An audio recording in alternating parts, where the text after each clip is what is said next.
За та бүхэнд энэ өдрийн мэндийг хүргэе. За өнөөдөр бид нар нийслэлийн зорчигч тээврийн салбарт үүсэж байгаа хууль ус үйл ажиллагаа. За өнөөдөр одоо нөхцөл зорчигч иргэдийн эрх ашиг хохирч байгаа үйл ажиллагаа. За энэ төрийн үйлчилгээг бизнес болгож байгаа улс төрчдийн үйл ажиллагааны талаар өнөөдөр энэ хэвлэлийн борлог зарласан юм. За миний хувьд өнөөдөр нийтийн тээврийн үүсэж байгаа нийтийн төвд үүсэж байгаа нөхцөл байдлын талаар товч дурдна. За өнөөдөр нийтийн тээврт бол би нийтийн тээврийн талаар ярихдаа том тоо ярихгүй. За яг иргэдэд нийтийн эрх ашиг сонирхлыг хангаж ажиллаж явах ёстой. Энэ нийтийн тээвэр маань яг хүртээмж ажиллаж гэнэ үгүй юу? Гэтэл өнөөдөр бол наад захын жишээ паблик транспорт нийтийн тээвэр гэсэн Facebook цахим хаягд бол тэр чигээр иргэдийн гомдлоор зөвхөрлөөр дүүрэн байна. Иргэд өнөөдөр ажил төрөл амьдрал ахуйдаа нийтийн тээврээр үйлчлүүлж чадахгүй байна. Нийтийн тээвэр хүртээмжгүй байна. За хот өөрөө энэ нийтийн тээврийн асуудалд ямар нэгэн байдлаар тодорхой шийдвэр гаргахгүй байна. За гаргаж байгаа бодож байгаа ямар нэгэн одоо нийтийн тээврийн талаар авч хэрэгжүүлэх бодлого алга. За үүнээс холбоотой хэн хохирч байна гэвэл энэ нийслэлийн иргэд хохирч байна. А мөн нийтийн тээврийн үйл ажиллагаа явуулж байгаа аж ахуйн нэгжид хохирч байна. Тэгэхээр өнөөдөр нийтийн тээврийн одоо төрийн зүгээс нийтийн тээврийн үйлчлэгээ аж ахуйн нэгжүүдийг маш их дарамтлаж байна. Гүйцэтгэсэн ажлын цаг гүйцэтгэлийг хууль ёсоор хасаж тооцож байна. Нийтийн тээврийн үйлчлэгээ үзүүлсний талаа төрөөс авдаг нөхөн олгороо одоо дутуу өгч байна. Гэсэн хэдий ч одоо бас энэ нийтийн тээврийн үндсэн үйл ажиллагаа үйлчлэгээ явуулах үндсэн үүргээ бид нар бас биелүүлэхийн төлөө энэ хүндрэлтэй нөхцөл байдалд бол нэлээд ингэж ажиллаж байгаа. За аргагүй байдалд ороод өнөөдөр нийтийн тээврийн энэ нөхцөл байдлын талаар хэвлэлийн байгууллага зарлж байгаамаа. Өнөөдөр нийтийн тээврийн автобус нийтийн тээврийн унаа бол одоо түгжрэлд дүүрэн хүнтэйгээ хамт энэ ард иргэд удамжинд түгжрээ зогсож явах ёсгүй юм. Үүнийг бол хот ямар нэгэн шийдвэр гаргаад нийтийн тээврийн унаагаар үйлчлүүлж байгаа иргэдийг цаг хугацаанд нь түргэн шуурхаа хүргэж хүртээмжтэй байдлыг хангах ёстой. Гэтэл өнөөдөр бол нийтийн тээврээр үйлчлүүлж чадахгүй байгаа иргэд өнөөдөр өөр тээврийн унааг сонгож байна. Энд өөр төрлийн тээврийн үйлчлэгээ бий болж байна. Өөрөөр хэлбэл нийслэл бол ерөөсөө энэ Улаанбаатар хот бол дөрвөсчдийн хоорон болсон. Хөдөө орон нутгаас ирсэн хүн болгоныг бүрөөс аваад за энэ хүртээмжийг үнэтийн тээврийг дамжуулаад хотын захууд дээр үйлчлэг үзүүлж ирсэн. Дээрээс нь энэ мөнгө санхүүгийн одоо төлбөр хураах хэрэгсэл энийг бол смартыг бол дутуу хэрэгжүүлсэн. Нэс болоод санхүүгийн өндөртэй байдалд орсон. Хот өөрөө энэ байдлаас гарах арга замаа бас олж чадахгүй байна. Тэгээ эцэст бол одоо энэ өгдөхгүй одоо тэг зогсолт хийх одоо нөхцөл бүрдэж байгаа. Аж ахуйн нэгжүүд бүгдөө өрнөөс өрний хооронд, зээлээс зээлийн хооронд чадан яадаг явж байна. Энэ аж ахуйн төр засгийн зүгээс бас олонтой шийдвэр гаргах байх гэж хүлээсээр одоо нөхөр зөвхөрж байгаа. Өнөөдөр нийтийн тээврийн дундаж хурд бол нэг 11-аас 12 км цаг болсон. Саяхан энэ нэг их төвжрэлээр баг тэг зогсолт хийсэн. Нийтийн тээврийн хурд 8 км цаг болсон. Дундаж хурд. Өөрөөр хэлбэл явган хүний хурд бол 8 км цаг байгаа шүү дээ. Тэг ийм нийтийн тээврээр ямар арга түмнийг үйлчлэх үү? Тэгэд энд хариуцлага хүлээх болохоор зэрэг аж ахуйн нэгжүүд рүү ярьдаг. Асуудал ярихаар бол нэг суудлын бүрээс хэртээ энэ тэр бохир заваан тухай асуудал ярьдаг. Тэгсэн мөртлөө ямар нэгэн байдлаар нийтийн тээврийг яаж хөгжүүлэх юм? Ямар тээврийн хэрэгсээр одоо сонгох юм? Гэдэг дээр ямар нэг чиглэл байдгүй. Өөрөөр хэлбэл бид нар одоо энэ эко агаар орчны бохирдуулах гүнтүүд газын автобус оруулж ирэхээр зэрэг тэр газын автобусны үн өнөөдөр дизель түвшнээс өндөр үнэтэй байна. Өндөр үнэтэй өндөр зардалтай тусч байна. Гэтэл энэ нэг ямар нэгэн байдлаар төрөөс дэмждэг. За цахилгаан тээврийн хэрэгслээр шийдэх юм уу гэхээр зэрэг цахилгаан тээврээр одоо бас ямар хэмжээний маш өндөр өртөгтэй учраас ямар хэмжээний зардал олгох нь тодорхойгүй. Тэгэхээр энэ тодорхой нөхцөл байдал дээр аж ахуйн нэгжүүд бизнес план хийж өгөхөөр болохгүй байна. Хөгжлийн ямар нэг төлөвлөлт хийж болдгоо. Гэх мэтлэн дурдаад байвал одоо маш их зүйл энд байгаа. Тэгээд хамгийн гол нь нийтийн тээвэр бол энэ нийтийн эрх ашиг буюу энэ нийтийн ард иргэдийн одоо хүсэл хэрэгцээ шаардлагыг хангасан, ард иргэдийг одоо нийтийн ашиг сонирхлыг илүүд үзсэн шийдвэр гаргаж байж нийтийн тээвэр хөгждөг. Энэ төвчлөлийг шийдэх ганц гарц бол нийтийн тээврийг одоо тултал нь хөгжүүлж ижил энэ гарц ирж. Олон улсуудаас олон одоо гадаадын улс орны нийтийн тээвэр хөгжүүлэхдээ ингэж хөгжүүлсэн байдаг. Тэгэхээр ямар нэгэн зүгээс одоо энэ хот ажиллаа хийгээч, шудраг ажиллаач, бизнес хийгээ болооч. Өнөөдөр одоо аж ахуйн олон жил 20-30 жилийн нийтийн тээвэр зөрчил тээврийн салбарт ажиллаж чад хот одоо нэг 1200 цахилгаан автобус гэж яригдаад байдаг. Энэ талаараа ямар ч одоо мэдээлэл байдгүй. Энд ажиллаж байгаа байгууллагууд яаж хэрэгжүүлж байгаа, хэрэгжүүлж байгаа.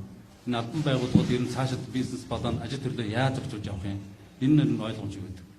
Тэгэхээр ийм удахгүй одоо бас нийтийн тээвэр гэдэг маань одоо тийг зогсолт хийхэд байна гэдэг юмыг бас энэ бодож хэлье.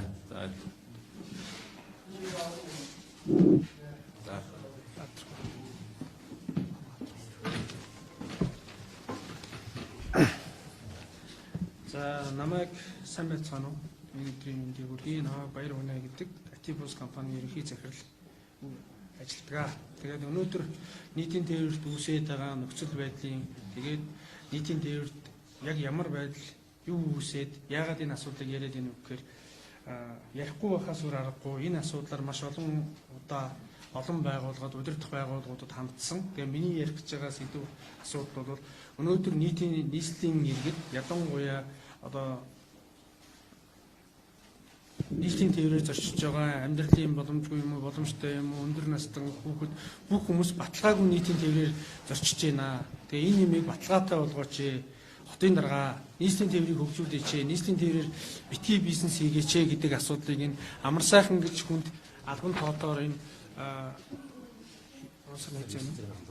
9 сарын 26-нд амар сайханд хандсан. Өнөөдрийг хүртэл хариу ирээгүй. Энэ албан тоотод юу гэж заасан гэхээр өнөөдөр нийтийн тээвэрт мөнгө угаалт явагдаад байна. Энэ мөнгө угаалт гэдэг юм а болооч. Нөгөө сар жагсаалт мэгсаалтанд орсны чинь нэг хэсэг нийтийн тээвэрт яваад байгаа шүү дээ. Тэгээ энэ юу гэвэл тухайлах юм бол би бүр нэг компани дээр онцолцооч гэх. Эрдэм Транс гэдэг Ямаранцын Эрдэм бэлэг гэж захиралтай Эрдэм Транс гэж компани байдгийг нийслэлийн тээвэртэй толгой цохохоор бас гайгүй их олон автобустай гэж өөрийгөө тоож загнадаг. Ингээд одоо бие тоосон амар сайхантай сүүлийн үед их найзалдаг. Бааз байгууллагаараа дамжуулж явдаг. Тэгээ энэ хүний асуудлыг би амар сайхан даргад хандаад энэ он засаад байгаа асуудлуудыг зогсооч. Энэ компани өнөөдөр жилд одоо он дууссан автобус буюу парк шинжилт хийнэ гэж манай хэллэгээр ярьдгийн. Он дууссан автобусаа солих процедур дээр жилд 2 тэрбум төгрөг цэвэр хэмнээд он дууссан автобусаараа одоо 70-80 автобус зөвхөн хайцсан байх ёстой. 70-80 автобус өнөөдөр нийслэлийн тээвэрт явж байна. Энэ автобусан дээр нийслэлийн хөрөнгөөр зардлын санхүүжилт өгөөд нийслэлээс мөнгөөр санхүүжүүлээд байгааг би мөнгө угаалт гэж нэрлэдэг байгаа. Тэгэхээр энэ мөнгө угаалтыг амар сайхнаа чи зогсоогооч, шудраг ажиллаач гэдэг асуудлыг амар сайхан гих даргад хандсан боловч энэ хүн энэ асуудал дээр дөрвтэй арга хэмжээ аваагүй. Дээрээс нь үүний харьяанд ажилтдаг нийслэлийн тээврийн газар гэж байдаг. Нийслэлийн тээврийн газар нь нэрээ солиод нийслэлийн тээврийн үйлчлэгээний газар болсон. Даргаа сольсон. Өнөөдрийн хүртэл энэ асуудал цэгцрээгүй. Нийслэлийн тээврийн газрын шин дарга ажилдаа ороход нь за нийслэлийн тээвэр дээр ийм болохгүй шудраг бус юм байгаа шүү. Энэ шудраг бус юмыг цэгцлэхгүй бол нийтийн тээвэр хөгжихгүй шүү. Нөгөө л утаа, нөгөө л муухай юм. Нөгөө л одоо бузар булаа одоо ард иргэдийг хохироосон, дайрсан, аваар усд гарсан бүх юм эндээс салахгүй шүү. Энэ асуудлыг шийдэж өгөөч шин даргаа гэдэг асуудал хандсан. Энэ асуудал өнөөдрийг хүртэл шийдээгүй учраас та бүхэн хандсан. Тэгээд энэ хоёр зураг ямар ч утгагүй энэ зүгээр л жишээ нь. Өнөөдөр нийслэлийн тээврийн байгууллага ажиллаа хийхгүй байгаа мэт боловч түүнд ажиллаж байгаа тодорхой хэмжээний шудраг ажилтаа албан хаагч нар энэ байгууллагад байдаг. Тэгээ энэ онцлогоогоор энэ автобусны ингээд он зассан байна. Ингээд одоо болохоо болцсон байна. Энэ он дууссан автобус байна гэдээ гаргаад ирэхээр наатахаа явуул гэж хэлдэг. Дарга нар нь наацсан чимээгүй бай дар гэдэг байхгүй. Тэгээ мөнгөний өгдөг. Тэгэхээр энэ бус шудраг юмыг ингээд та бүхэн хэвлэлийнхэн маань ард иргэдэд ялангуяа тэр хотын амар сайхан гэдэг даргын чихэнд өгөөч. Амар сайхан таны найзлаад байгаа наад Эрдэнэлэг гэж хүн чинь луйрчин шүү, мөнгө угаагч шүү, саарл жагсаалтын бас нэг итгэж шүү гэдгийг танд бас ингээд энэ хэвлэлээр олон нийтэд дамжуулж хэлмээр байна. Нийслэлийн тээвэр гэдэг бол өөрөө ард иргэдийн унаа. Энэ таны бизнес биш. Тийм учраас та нийтийн тээврээс савраа тат.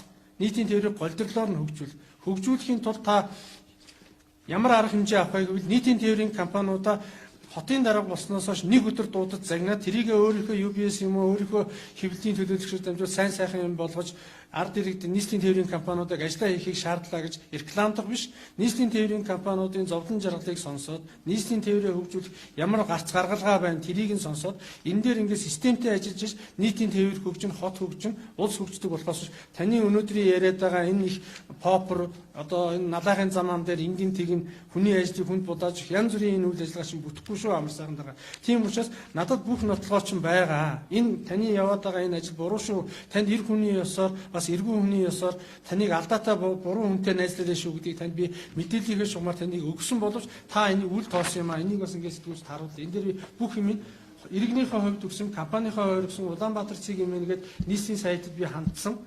Үнэхээр болохгүй байна гэх. Тэгэхээр яагаад нийтийн тээвэр хөгжихгүй байгаа юм бэ гэхээр тэр автобусыг оруулж ирээд 8 жил явуулчихж байгаа байхгүй юу? 30 сая төгрөгөөр 40 сая төгрөгөөр автобус аваад 8 жил явуулна. Шинэ автобус өөрөө 200 сая төгрөгийн үнэтэй байдаг. Тэгэхээр цаана нь 12 жил явуулахын тулд 200 саяын зардал гаргаж автобус авах уу? 8 жил явуул лойр хийхин тулд 30 сая төгрөгөөр автобус аваад одоо явсан нийлээр үг гээд энэ нэмний энэ тоон дээрээс харахаар энэ өөрөө мөнгө угаал лойр гэж харагдаж байгаа юм.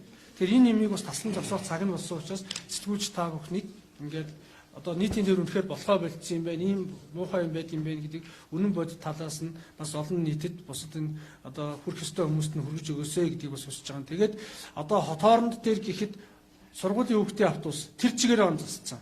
Хот хооронд тэр чигээрээ он засцсан. Тэгэхээр Монгол улсын иргэд хот хөдөөгүй баталгаагүй тээврийн хэрэгслээр явж байгаа. Монгол улсын хууль дүрм тэр хууль хяндаг мэргэжлийн хяналт одоо гайл цагтаа юу гэдгийг энэ бүх юмнууд ажиллаа хийхгүй бүгд зүгээр ингээд тойроо зутаагаад яваад байгаа. А энэ схем нь бол өөрөө дандаа Монгол улсад үлдэгдсэн, гадаад улсад үлдэгдэггүй Монголд хэлээр орж ирэхдээ гайлын байцаагчаас ахуулаад ингээд асуудал үүсээд явдаг ийм шатлалтай ийм лойр байдгийг. Тэгэхээр энэ лойрыг өнөөдөр ил гарах цаг нь болсон. Тийм учраас энэ лойрыг тасан загсаахын тулд бид нар одоо цаашдаа өшөө шаргуу ажиллана. Тэгэхээр энийг ингээд та бүхэн сэтгүүлчид цаг одоо бүртэн дэмжиж ажиллаж өгөөч гэж та бүхэн хүсэж байна. За баярлалаа.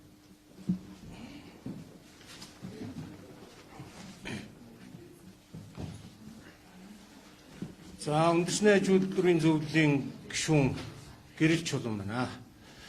За би бас нэг энэ бас нийтийн тээвэрт угшаад байгаа бас нэг асуудлын талаар мэдээлэл өгч байна. За нийтийн тээвэр гэдэг бол нийгмийн захиалгат үйлчилгээ байдаг. Нэг хүнтэй ч байсан үйлчилж яадаг ийм үйлчилгээ. Энэ утгаараа бол одоо алдагдaltaй ажилладаг. Төрөөс энэ алдагдлыг одоо нөхч олгож энэ компаниудын бас үйл ажиллагааг дэмжиж явах хэрэгтэй. Үеийн одоо энэ сонгуульд ялсан намууд энэ нийтийн тээвэр дээр одоо ингэ бизнес хийдэг бол ийм бүр сүлжээ үүсчихэд байна. За анх 2012 онд ардчилсан нам ялгахтаа бол одоо энэ нийтийн тээвэрт бол смарт системийг бол нэвтрүүлсэн байдгийг. Ингэхдээ бол Монгол инженерүүд 4-5 тэрбум төгрөгөнд энэ смартын үйлчлэгийг нэвтрүүлэх боломжтой байсан юм. Гэвтэл энэ нөхдүүд гаднаас Солонгосын компанитай хамтарч 30 тэрбумаар төгрөгөөр энэ смарт системийг Монгол нэвтрүүлж бас дундаас нь 40 тэрбум төгрөг завшсан. За одоо энэ смарт карт компани нь болохоор 70% нь Солонгосын мэдлэлт байдаг. Нийслэлийн нийтийн тээврийн бүх тэнд явагдаж байгаа судалгаа одоо хүн урсгалын судалгаанууд бол одоо бүгдээрээ тэр гадны компани мэдлэлт. Тэгээ хотын тээврийнхэн бол одоо тэнд зүгээр ажиллаа хийж чадахгүй тэр смарт карт компаниг ингээ хараа сууж идэг ийм компани байна. Гэтэл одоо дахиад энэ нийтийн тээврийг хятадуудын мэдлэлд 30 жилээр өгөхөөр ийм бузар булаа лойр явагдаж байна. Хотын даргын амар сайхан бол одоо энэ нийслэл хотыг удирдах байгаа хүн. За энэ хүнтэй бол бид нар одоо холбоотой гэж хардж байгаа. 1200 ширхэг автобусыг Хятадын 70% хариуцсан тийм компани байгуулад нийслэл хот 30% ингээд хариуцаад ийм компани байгуулж одоо энэ нийслэлийн нийтийн тээврийг 30 жилээр хятадуудын мэдлэлд өгөх гэж байна. Энэ бузар булаа одоо лууран яаралтай зогсоо. Монголчууд энэ одоо энэ бид нар энэ нийслэлийн нийтийн тээврийг одоо ингээд гадны компанид ингээд бүр мөсөн алдах нь шүү.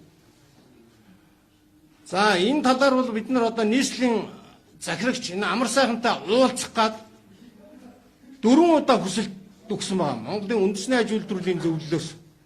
Гэтэл одоо болтол бидний хүлээж авахгүй цаагаараа энэ хятадын компаниудтай ингээд сүлүүлдээд ингээд яваад байна. Тэгэхээр энэ байдлаа одоо яаралтай зогсоо амар сайхан дарга. Бид нар одоо энэ үндэсний үйлдвэрлэгчид энэ нийтийн тээврийн энэ компаниуд нийлээд одоо ингээд тэмцэх болно шүү гэдгээ одоо энэ хурлаар өөрт чинь дуулгая.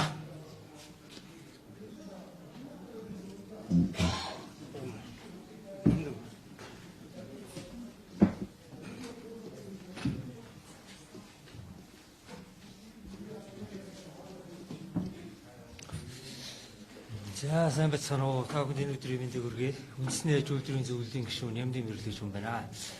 За Монгол Ардын ном 2016 онд сонгуул нэр дэвшигтэй мөрийн хөтөлбөртөө парк шинжилтийн 1200 автобусны 400-аас доош хүүгийн Монголд үйлдвэрлэсэн автобусаарийнэ гэсэн мөрийн хөтөлбөртөө нэр дэвшүүлж гарч ирсэн байгаа. Тэгээд энэ мөрийн хөтөлбөрийн биелэлтийг одоо бий болгомоор байна. Дотоодоос 400 автобусаа худалдаж авмаар байна гэдэг та бүхэн энийгээ биелүүлээч гэж хүсмээр байна. За Монгол улсад яагаад заавал энэ үйлдвэрлэлийн салбар хөгжих ёстой юм гэхээр энд Монгол залуучууд ажилдаа орлоготой гадагшаа солонгост очиж одоо хүний боол хийхгүй их орондоо одоо гэр бүлийнхээтэйгээ илүү бүтэн амьдрах одоо ийм олон даваа талтай эдийн засгийн цусгаар тогтолцоо баталгаажуулах одоо ийм үр дүнтэй ажил. За тэгээд Монгол инженерүүд тэр автобусны зураг төсөл зохион бүтээлийнхээс эхлээд угсралтын үйлдвэрлэл хүртэл одоо бүх үйл ажиллагаа арга дамжлагыг хийх бүрэн одоо мэдлэг чадвар дадлаг дуршлагтай байгаа. Тэгээд энэ амлалтаа биелүүлээч гэж одоо манай үндэсний аж үйлдвэрийн зөвлөлөөс хүсэж байна. За сонгон яхан дүүргийн цаг дарга сандаг сүрэн гэж хүн сонгон яхан дүүрэгтээ цахилгаан автобус авах гэсэн тендер зарласан байдгийг. Тэн дээр манай үндэсний аж үйлдвэрийн зөвлөлөөс дотоод үйлдвэрлэж байгаа цахилгаан автобус авч ашиглаач. 2019 оныг эх орон судалтай болтыг дэмжих чиглэл болгож зарласантай холбогдуулаад ингэж дэмжээч гэсэн хүсэлтийг бас удаа дараа хөрвүүлсэн боловч гаднаас нарчлалтанд лууссан дизель автобусаар болж ирж одоо бас энэ лөгөр булгайгаа хийсэн байдаг юм аа. Тэгээд энэ болгоны эсрэг бол Монгол инженерүүд, Монгол залуучууд ирээдүйгээр орж байгаа төлөө их зүйлийг хийж тэмцэх болно гэж хэлсэн юм аа.